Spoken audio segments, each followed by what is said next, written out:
waliwo ebuzizaako lwaki teriyo successfully tetulinawo company za wano waka originally Ugandan companies nga zoperating emitala w'amayanja menyerayo nnya nga zoperating bweru nga zivudde wano ezo ziba church ezo mpozi church nga church kye eyawa ne operating emitala w'amayanja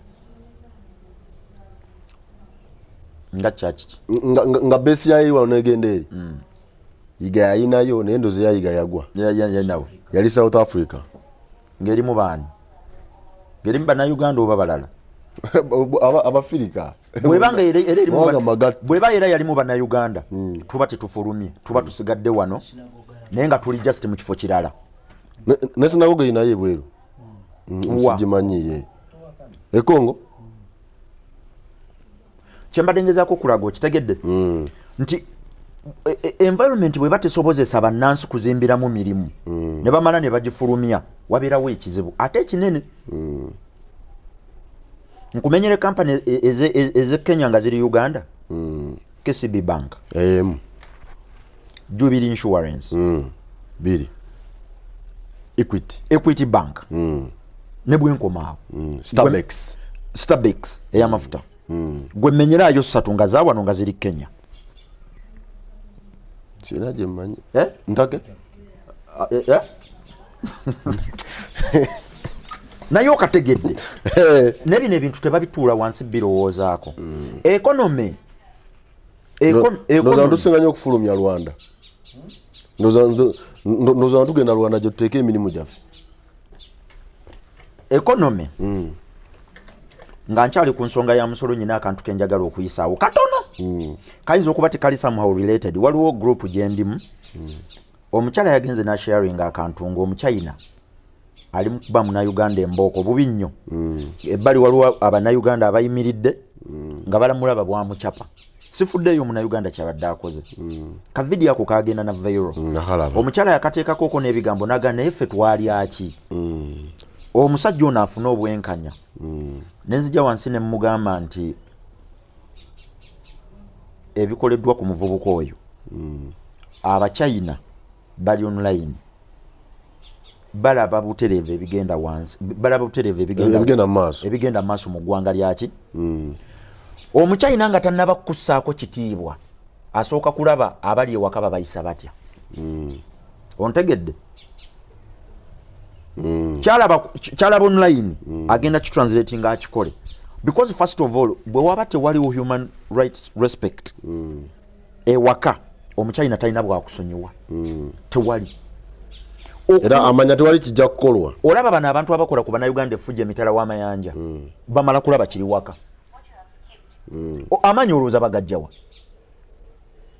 amanya kankole kino tekikyakola wali olabyeko gwe mu America gwe bayisa obubi ng'ali wano lwaki tebakikola kubanga bamanya America eyingiramu butereevu kakati gwe bakimanyi bulungi nnyo nti ne bwe banakuba ne bakufuula ebisasi luteritiriyo kigenda kukolebwa kubanga babiraba nti neeno omusajja yaŋŋamba nti omusajja mu Iran yaŋŋamba oba presidential candidate basobola omuyuliza ekkooti omusajja ajjawo amaanyi aga respecting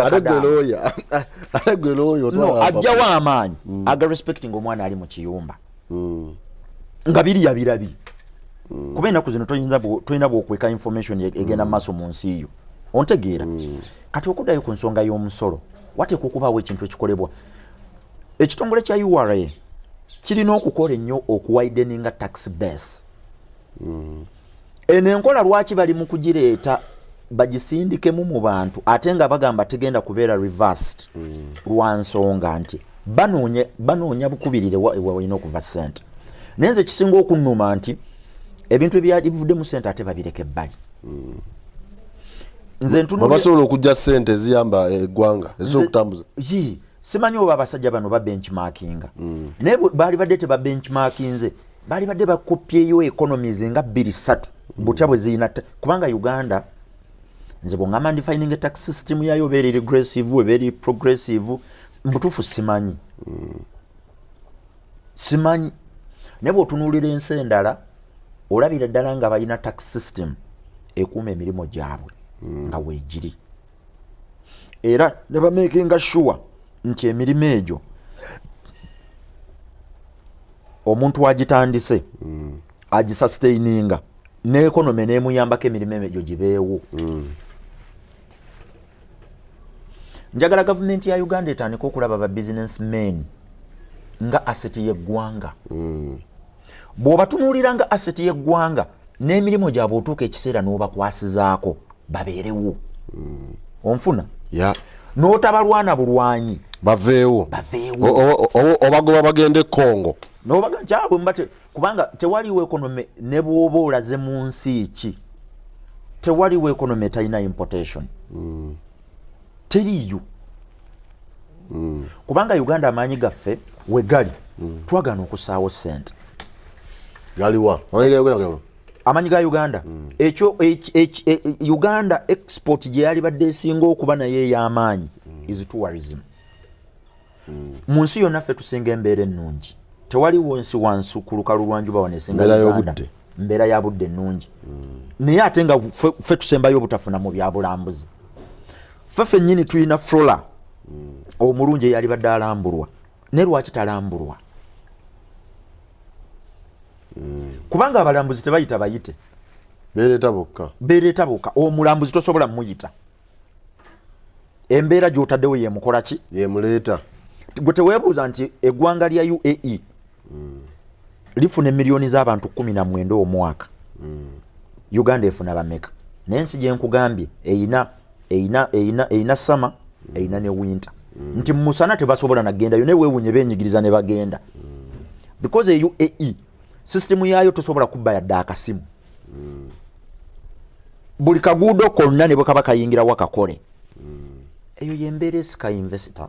Eyo yembeera esika tourist. Bada nina mukwano gwange nina munywanyi wange naye alimba Warabu eyo. Naye mukama we mugagga mundu.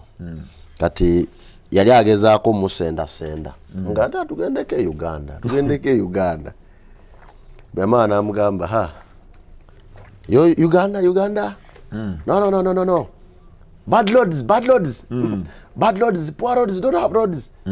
I'm going to Egypt. For them they have good roads. Yes. So naye nabanga amanyite oluguudo lubi. Noza kweze Kampala zezisinga obubi ate zezisinga okubeera ku mutimba. Economy ya Uganda eno okugitaninga round teetaaga bintu bingi. Bitono nnyo nsobola n'obikumenyera. Okukyusa economy n'eyimirira ne standinga bulungi. Tulina obusobozi butereevu nnyo obusobola okwemployinga miliyoni z'abantu 20 mwezi. Nga bonna bakola. Workforce eyo nange eri employed. Singa tuemployinga bulungi nnyo resources zaffe. Kubanga nga bwe nkugambye eggwanga Uganda teriyo omuntu atali egombye ddi kyalirako. Teriyo omuntu wansi wanjuba wano yateri ogombye kubeerako wano. Kubanga abasajja abo tosobola bayita. Ekyala bakyongera omusikiriza. Fogendeyo waliwo yatuyita. Nedda sebo.